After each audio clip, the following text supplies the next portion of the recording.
O sea, el apóstata tiene que conocer primero al Señor antes de apostatar del Señor. Una persona perdida es eso, una persona perdida. Pero no es apóstata porque nunca conoció al Señor.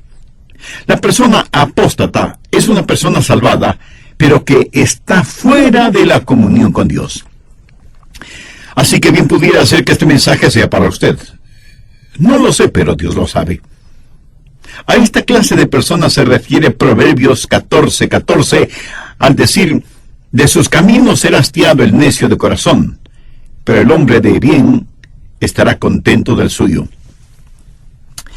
Al preparar este mensaje, de rodillas tuve que preguntarle al Señor: querido Jesús, ¿te amo con todo el corazón? ¿Tengo en mi vida algún pecado no confesado y no arrepentido? Amiga, amigo, yo sería totalmente un necio trayendo este mensaje sobre los apóstatas y ser uno de ellos. Para entender mejor este proverbio, busquemos una ilustración bíblica que clarifique el asunto. Busque 2 de Samuel. Y lo que buscamos está en los capítulos 11 y 12. Estamos hablando de un episodio en la vida de David, cuando él se volvió un apóstata. Debo admitir que yo siento una especial admiración por David, y lo conozco por medio de las páginas de la Biblia. Creo que fue un hombre muy especial. La Biblia lo identifica como un hombre conforme al corazón de Dios. En la Biblia leo que David mató a un león, luego mató a un oso, y más tarde venció al gigante Goliat. Su vida estuvo marcada por el coraje, la osadía y cosas increíbles por Dios. Además fue un hombre muy talentoso, buen administrador y organizador, músico y poeta, un hombre que conocía a Dios. Probablemente fue uno de los hombres más talentosos que Dios puso sobre la tierra. David, el rey de Israel, es un prototipo, una ilustración del Señor Jesucristo. Ahora, después de que él fue ungido rey, supo que tenía que regresar a seguir cuidando las ovejas. Muy pocos hombres en la Biblia han mostrado la genuina humildad que mostró David. De paso, permítame decir que la genuina humildad es una de las marcas de un gran hombre. ¿Qué hombre más humilde y más noble fue David? Sin embargo, gratuitamente, tuvo un formidable enemigo, el rey Saúl, quien varias veces trató de quitarle la vida. Y cuando David tuvo una clarísima oportunidad para matarlo, no quiso hacerlo porque dijo: no pondré mis manos sobre el ungido de Dios. Difícil es encontrar más nobleza en un hombre, tal como la que David poseía. Pero escúcheme, David se volvió un apóstata. Si yo estuviera escribiendo la biografía de David, a lo mejor estaría tentado a no mencionar este aspecto de la vida de David. Una de las grandes demostraciones de la inspiración de la Biblia es que lo dice todo, porque Dios mantiene un registro de todo. Leí que el lema de un periódico era: si no quiere que todo el mundo lo sepa, no lo haga. Bueno, con David sucedió, y eso fue registrado. Y cuando la Biblia pinta una fotografía, la muestra con arrugas y todo. Recuerda a Alejandro el Grande, hombre que conquistó el mundo conocido de su época, antes de cumplir los 33 años, y que lloró porque ya no había nada más que conquistar. En uno de los retratos se lo presenta con la cabeza agachada, como si estuviera meditando.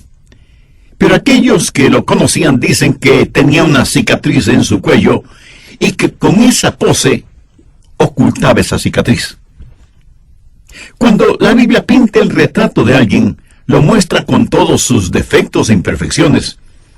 Y eso es lo que vamos a ver en este horrible episodio en la vida de David. Ahora no quiero que olvide lo que ya he dicho acerca de David. Fue un hombre sabio, bueno, humilde, noble y valiente. Sin embargo, fracasó. Y eso debe servirnos de lección a usted, a mí, a todos nosotros. Porque ninguno de nosotros es más sabio ni mejor que David. Y difícilmente nadie podrá amar más a Dios de lo que David lo amó. Tampoco tenemos ni los talentos, ni las habilidades, ni los recursos que David tuvo. Sin embargo, fracasó. Y eso debe servirnos de advertencia frente a la posibilidad de apostatar. Bien, veamos 2 de Samuel, capítulo 11, que relata el proceso del pecado de David al cometer adulterio con Betsabé. Y para ocultar ese pecado, comete otro pecado mayor: asesinato.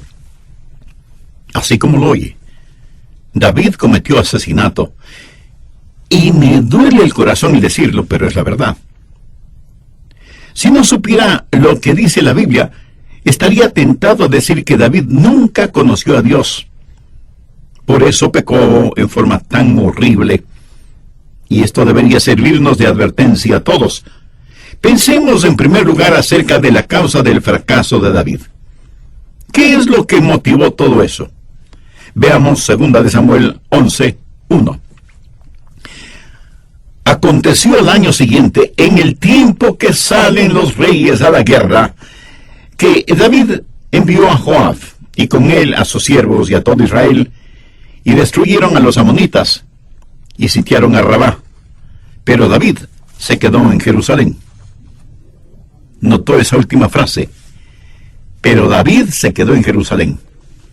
Llama la atención que David, el poderoso guerrero, envía a alguien más para que pelee las batallas que él debía estar peleando contra los enemigos de Dios y de su pueblo. Por lo tanto, el primer paso en el fracaso de David fue el pecado de descuido. David se volvió descuidado en las cosas de Dios. Había sido tan bendecido, había ganado victoria tras victoria, que ya no ve la necesidad de ir a la guerra. Y envía a Joab, mientras él, olvidándose de su armadura, se queda ociosamente en el palacio. La Biblia nos advierte que, como buenos soldados de Jesucristo, debemos sufrir penalidades y no volvernos descuidados, porque siempre estamos en constante batalla. Algunos creyentes han servido al Señor por tanto tiempo. El Señor les ha dado tantas victorias que piensan que la guerra ya se terminó, y se vuelven descuidados y ya no quieren sufrir las penalidades del combate. Y al volverse descuidados, bajan la guardia protectora y son presa fácil de cualquier tentación. Y eso es exactamente lo que sucedió con David. Veamos 2 de Samuel 11, verso 2. Y sucedió un día, al caer la tarde, que se levantó David de su lecho y se paseaba sobre el terrado de la casa real, y vio desde el terrado a una mujer que se estaba bañando, la cual era muy hermosa. Aquí encontramos varias cosas interesantes. Note que David se levantó de la cama prácticamente al anochecer, o sea, cuando todos se preparaban para ir a dormir. David se levantaba de su cama. ¿Qué hacía David durante el día? Pues nada. Y le puedo asegurar que uno puede cansarse más si no tiene nada que hacer que trabajando. Y por no tener nada que hacer, seguramente David se acostaba al mediodía y claro, al anochecer se despertaba, ya no tenía sueño y se levantaba de su cama. Hay un refrán que dice: una mente que no tiene nada que hacer es el mejor taller del diablo. Cuídese de la ociosidad, de la holgazanería. Se suponía que David debía estar en la batalla, pero resulta que está durmiendo, pasando el tiempo descuidadamente, y Dios no quiere que nadie esté ocioso ni sea un holgazán. El pecado del descuido en el caso de David lo llevó en segundo lugar a ser negligente. Veamos nuevamente 2 de Samuel 11:2. Y sucedió un día, al caer la tarde, que se levantó David de su lecho y se paseaba sobre el terrado de la casa real. Y vio desde el terrado a una mujer que estaba bañándose, la cual era muy hermosa. ¿Qué vemos aquí? Descuido de sus obligaciones como rey y negligencia de conducta. Miró a la mujer. Y alguien me dirá: pero él no pudo evitar el mirarla. Tiene toda la razón.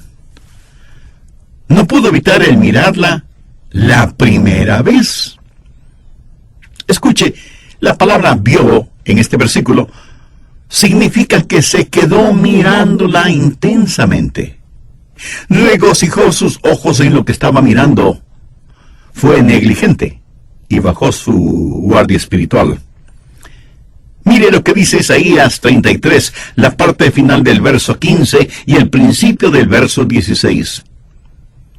El que cierra sus ojos para no ver cosa, éste habitará en las alturas. Mi amigo, hay veces cuando usted tiene que tapar sus oídos y cerrar sus ojos. Usted no puede mirar algo negativo sin que le afecte. Usted no puede mirar a una mujer y codiciarla sin que esto le afecte. David no tiene ni la menor idea de lo que va a pasar. Él piensa que todavía tiene una muy buena relación con Dios y por eso, como muchos de nosotros, se volvió descuidado, negligente, diciendo lo que no debía decir, mirando lo que no debía mirar, teniendo relación con gente con la cual no debía relacionarse y haciendo cosas que jamás debió hacer. Tenemos entonces, primero, el pecado del descuido. Segundo, el pecado de la negligencia. Y tercero, el pecado de la compulsión. Según de Samuel 11:3, envió David a preguntar por aquella mujer y le dijeron: aquella es Betsabé, hija de Elián, mujer de Urías Heteo. Dejemos en claro lo siguiente. David no planificó todo esto. Vio a esta hermosa mujer, preguntó quién era, actuó por compulsión y de pronto se encuentra adulterando con esa mujer. Si una hora antes de que él se paseara por el terrado de su casa, alguien le hubiera dicho que iba a adulterar, David probablemente se hubiera enfurecido. Quiero que note cómo Satanás empujó a David poco a poco hasta que se volvió un apóstata. Primero descuido, luego negligencia y por último compulsión. Sabía que en cada persona hay tres personas. La persona que usted es este momento, la persona que podría ser para Dios y la persona que podría ser para el diablo. Muchos de nosotros no pensamos en la propensión hacia el mal que hay en nuestro corazón. Muchos no nos damos cuenta de las profundidades de la depravación a las que podemos llegar, aún siendo hijos o hijas de Dios. Y no faltará alguno que con cierto orgullo me diga: yo no, pastor. Permítame hacerle una pregunta. ¿Es usted mejor que David? David fue uno de los hombres más grandes que han vivido, pero se volvió descuidado y negligente en su caminar y relación con Dios. Dio por descontado que Dios le seguiría dando victorias. Dejó de lado las cosas de Dios y se volvió indolente, indiferente y holgazán. Compulsivamente hizo algo por lo cual tuvo que arrepentirse toda su vida. Ahora quiero que note que este acto compulsivo de David hizo que se volviera duro y hasta cruel. Betsabé quedó embarazada. Y David sabe que tiene que ocultar su pecado. Ya sabe que Betsabé está casada con Urías el Heteo, quien está en el frente de combate dirigiendo el ejército de David. Así que David planifica el traer a Urías para que pase unos días con su esposa. Así, cuando la preñez de ella ya sea notable, nadie pensaría nada malo de Betsabé, quien, siendo esposa de Urías, estaba embarazada. Pero este plan de David fracasó. Urías era tan leal a David que cuando le trajeron del frente de batalla, en vez de ir a su casa y pasar la noche con su mujer, se durmió junto a la puerta del dormitorio de David para proteger a su rey. David intentó otras cosas, tratando de que Urías fuera a pasar con Betsabé, pero nada dio resultado. Entonces decidió que Urías debía morir antes de que supiera que Betsabé estaba embarazada, porque sabría de inmediato que ella había adulterado. Así que David llamó a Joab, el comandante de sus tropas, y le ordenó que pusiera a Urías en el sitio más peligroso del combate, y que cuando Urías estuviera peleando contra los enemigos, Joab debía retirar sus tropas y dejar a Urías completamente solo para que los enemigos lo mataran. Entonces David podía decir que Urías murió como un héroe en el frente de batalla. Lo verdaderamente trágico de todo esto es que Urías era amigo de David, y como jefe de las tropas del rey, debería haber contado con la protección de David, pero no fue así. Escúcheme, cuando David cometió adulterio con Betsabé, ese fue un pecado de sangre caliente, por así decirlo. Pero cuando ordenó la muerte de Urías, ese fue un pecado a sangre fría. El primero fue un pecado de compulsión. El segundo fue un pecado de depravación, de callosidad espiritual. Esa fue la causa de la apostasía de David. Ahora veamos el costo de esa apostasía. Busque Proverbios 28:13. El que encubre su pecado no prosperará, mas el que lo confiesa y se aparta alcanzará misericordia. Hubiera sido extraordinario que David, tan pronto como pecó de esa manera, se hubiera acercado y arrepentido, hubiera pedido perdón y misericordia, pero no fue así. Su corazón estuvo encallecido por su pecado y pasó todo un año sin confesar su pecado, todo un año tratando de ocultar su pecado. Busque el Salmo 32:1. Bienaventurado aquel cuya transgresión ha sido perdonada y cubierto su pecado. David por fin comprendió y tenía que haber estado ya en paz con Dios para poder decir esto. Y porque se supo perdonado, pudo también decir, bienaventurado el hombre a quien Jehová no culpa de iniquidad y en cuyo espíritu no hay engaño. Y luego lo que sigue diciendo en el Salmo 32 no es más que el testimonio de lo que él vivió durante un año. Veámoslo. Verso 3. Mientras callé, se envejecieron mis huesos en mi gemir todo el día. David está confesando que mientras trató de ocultar su pecado en forma física, envejeció prematuramente. Así como un corazón justo y alegre es medicina para el alma, el pecado es el veneno para la vida. Por su pecado, David se sentía absolutamente miserable. ¿Cómo se siente usted cuando peca? ¿Le molesta la conciencia o está tan encallecida su alma que ya no oye la voz del Espíritu de Dios? ¿Tiene usted una relación personal e íntima con Dios por medio del Señor Jesucristo? Estamos estudiando un muy triste episodio en la vida del rey David. Como base bíblica estoy utilizando Proverbios 14:14 y los capítulos 11 y 12 de Segunda de Samuel. Vimos que el primer paso en el fracaso de David fue el pecado de descuido. David se volvió descuidado en las cosas de Dios. El segundo paso en el fracaso de David fue el pecado de la negligencia. Al descuidar sus obligaciones como rey, se volvió negligente en su conducta. El tercer paso en el fracaso de David fue el pecado de compulsión.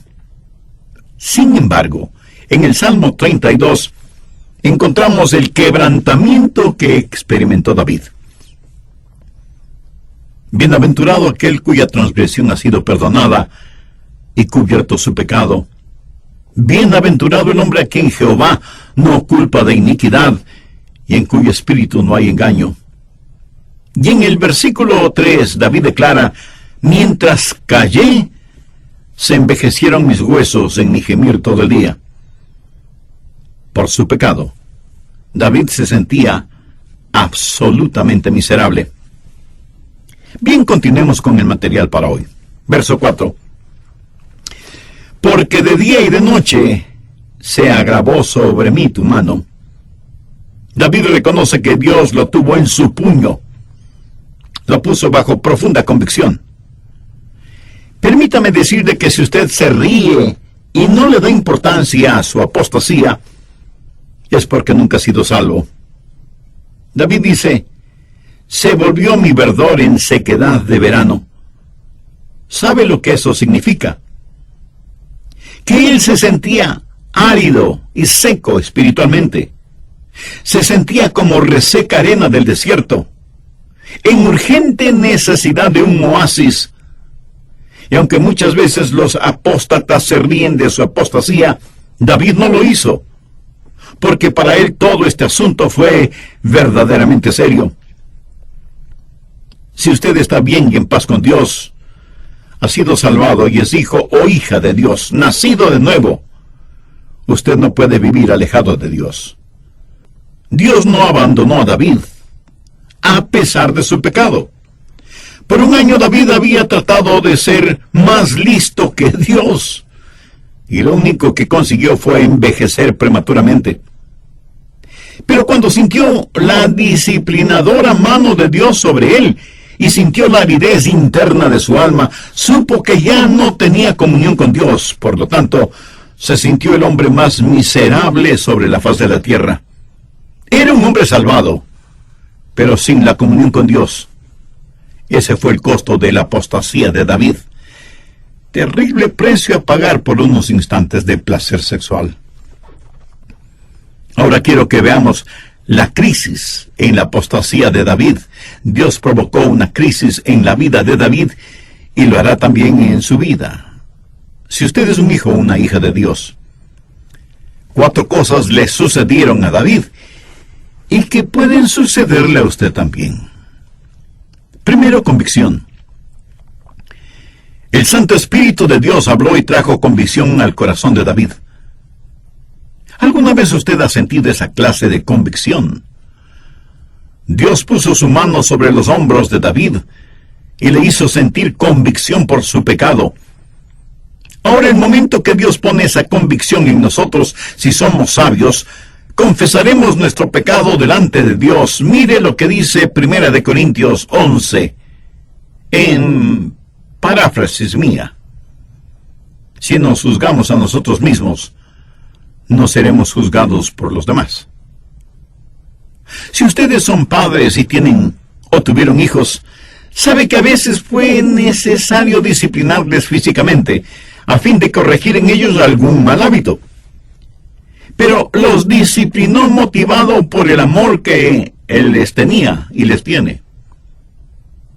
Y aun con la disciplina física, les dice a sus hijos, les amamos. Y la Biblia dice que si nos juzgamos a nosotros mismos, no les damos a los otros la oportunidad para que nos juzguen, porque siempre o casi siempre nos juzgarán equivocadamente. Si tenemos la suficiente honestidad para decirle a Dios que hemos pecado y le pedimos perdón, Dios nos perdonará porque Él nos dio la convicción de nuestros pecados.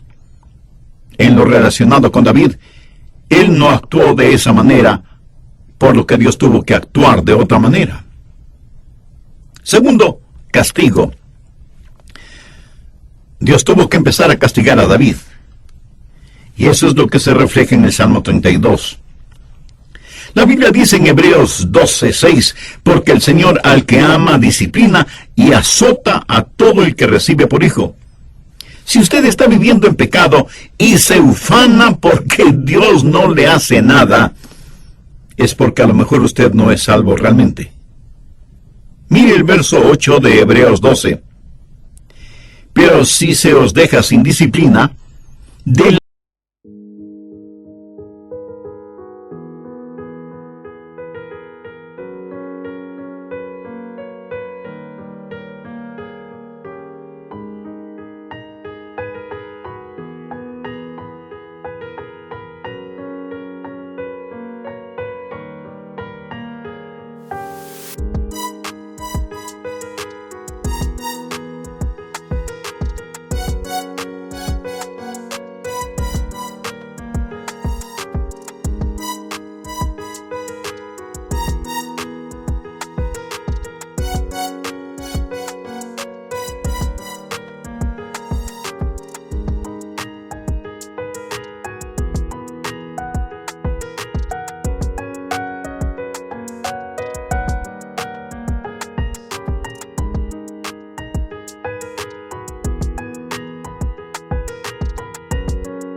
tuvo una confrontación y un desafío.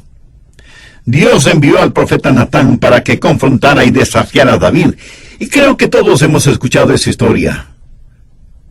¿Qué clase de desafío? Veamos 2 de Samuel 12, verso 7. Entonces dijo Natán a David: tú eres aquel hombre.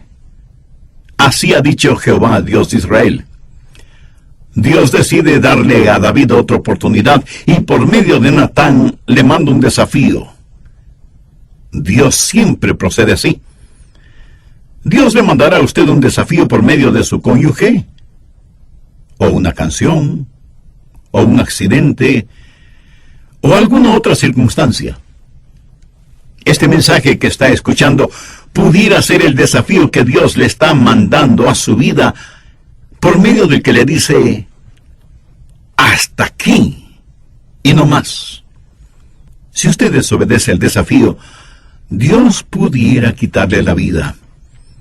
Un apóstata no puede vivir en su apostasía perpetuamente. 2 de Samuel 12, verso 13. Entonces dijo David a Natán: pequé contra Jehová. Y Natán dijo a David: también Jehová ha remitido tu pecado. No morirás. Deseo que note algo. Si David no se hubiera arrepentido ese momento, hubiera muerto. Ha leído en la Biblia la historia de Balaam. Fue un profeta que no hizo la voluntad de Dios y estaba montado en su asno. Y el asno vio en el camino a un ángel de Dios y se asustó y presionó la pierna de Balaam contra las rocas, lastimándole. Balaam se disgustó tanto por esto que comenzó a golpear muy fuertemente al pobre animal. Dios le dio al asno el poder sobrenatural para hablar. Y el asno le dijo a Balaam: ¿por qué me golpeas? ¿Acaso no te he servido fielmente? Y en ese momento los ojos del profeta fueron abiertos y pudo ver al ángel que estaba en medio del camino con una espada desenvainada. Y el ángel le dijo al obstinado profeta: si hubieras avanzado un poco más, te habría matado. Mi amigo, un hijo o una hija de Dios solo puede avanzar hasta cierto punto antes de enfrentar la muerte. Anote 1 de Juan 5, 16. Si alguno viene a su hermano cometer pecado que no sea de muerte, pedirá y Dios le dará vida. Esto es para los que cometen pecado que no sea de muerte. Hay pecado de muerte por el cual yo no digo que se pida. Hay pecado de muerte. Un apóstata solo puede llegar hasta determinado punto antes de que Dios le llame. Una madre puede llevar a su pequeño hijo a una fiesta de cumpleaños y estando allí, el muchacho empieza a abrir los regalos que no le pertenecen, ala el pelo de las niñas, dice malas palabras y así por el estilo, y aunque su mamá trata de corregirle, él se comporta pésimamente. ¿Qué hará esa madre? Le dirá a su hijo: vamos a casa. No voy a permitir que sigas portándote mal y avergonzándome. ¿Sabe? Eso es exactamente lo que Dios hará con algunos de sus hijos o hijas. Dios dirá: se te acabó la fiesta, vamos a casa. No voy a permitir que te sigas portando mal. Y usted tendrá que responder por su comportamiento cuando esté frente al tribunal de Cristo. La Biblia dice que hay un pecado de muerte. David no llegó hasta ese punto porque él confesó su pecado. Si no lo hubiera hecho así, hubiera muerto tal y como el profeta se lo había dicho. Usted dice que es un hijo o una hija de Dios. Dice que es salvo y nacido de nuevo. Pero si usted vive habitualmente pecando, entonces usted es un apóstata. Y si no recibe ninguna disciplina por parte de Dios, entonces ni siquiera es salvo. Y por lo tanto su destino eterno será la condenación. Y alguien me dirá: Pastor Rogers, eso suena bastante fuerte. Mi amigo, quiero que sea fuerte, Porque tengo la impresión de que las iglesias están llenas de paganos bautizados que nunca han nacido de nuevo, pero que creen que van rumbo al cielo. A quien el Padre ama, lo disciplina y azota. Y esto no es un invento mío, Dios lo dice así en su palabra. Hace algún tiempo atrás, mi esposa y yo estuvimos en una conferencia en la Florida. Como estuvimos en 2 sesiones diferentes, ella me invitó para que escuchara al predicador. Extraordinario predicador. Sin embargo, cayó en el mismo pecado que David, y algunos pastores nos reunimos para orar por él y con él. Sin embargo, él se obstinó en su pecado y endureció su corazón a la voz de Dios. Y presentimos que algo iba a suceder con él. Días después supimos que mientras él estaba de pie junto a su auto, vino otro vehículo a toda velocidad, chocó violentamente contra su carro y le quitó la vida. Un hombre de Dios que había apostatado de Dios. Amigo, usted no puede jugar de esa manera con Dios. He conocido a muchos que fueron llamados a la presencia de Dios habiendo desafiado a Dios y sin arrepentirse. ¿Qué pasó con la apostasía de David? Por favor, busque el Salmo 89. Lo escribió David, porque él sabía que Dios era un Dios que respetaba los pactos. En este Salmo, David habla de la manera en que Dios trata a aquellos que le aman. Desde el verso 30. Si dejaren sus hijos mi ley, y no anduvieren en mis estatutos, si profanaren mis juicios y no guardaren mis mandamientos, entonces castigaré con vara su rebelión y con azotes sus iniquidades. Ahora ponga atención a lo que dice desde el verso 33. Mas no quitaré de él mi misericordia, ni falsearé mi verdad. No olvidaré mi pacto, ni mudaré lo que ha salido de mis labios. Una vez he jurado por mi santidad, y no mentiré a David. Está hablando del pacto que Dios hizo con David y sus descendientes, que heredarían la tierra. Permítame decirle que Dios hace un pacto mucho más grande con sus hijos cuando ponemos nuestra fe en el Señor Jesucristo. Y si desobedecemos, nos volvemos contra su ley. Si apostatamos, Dios nos hará sentir su vara disciplinaria, y hasta es posible que vayamos rumbo a la eternidad, más pronto de lo que esperábamos. Pero cuán bueno es saber que si confesamos nuestros pecados, Él es fiel y justo para perdonar nuestros pecados y limpiarnos de toda maldad. Permítame terminar contándoles una historia verídica. Hace muchos años, un joven príncipe de la India le regaló a la reina Victoria de Inglaterra lo más valioso.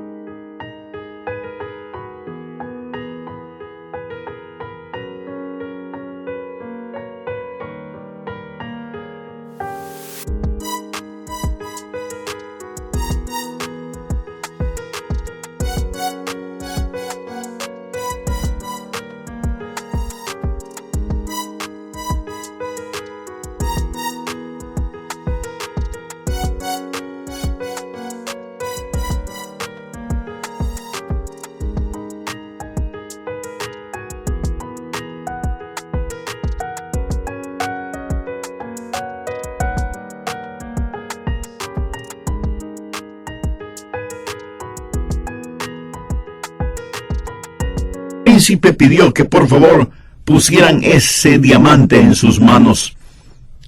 Los guardianes, un tanto recelosos, miraron a la reina como pidiendo aprobación. Ella, con una sonrisa, les dijo que sí. Entonces el príncipe, con ese enorme y hermoso diamante en sus manos, se acercó a la reina y le dijo: Majestad, cuando le regalé este diamante, era solo un jovencito que no entendía a plenitud lo que estaba haciendo. pero lo hice con la sinceridad y el corazón de un niño. Pero ahora que soy un hombre, sabiendo completamente el significado de lo que estoy haciendo, vuelvo a dárselo como mi tributo de admiración y respeto. Qué cosa más hermosa. Yo creo que muchos entregan su corazón a Cristo siendo niños. Son sinceros en eso. Pero me pregunto si no habrá entre nosotros quien le gustaría decir: Señor Jesús, a lo mejor estoy tratando mi relación contigo muy a la ligera, de forma muy casual. A lo mejor doy por sentado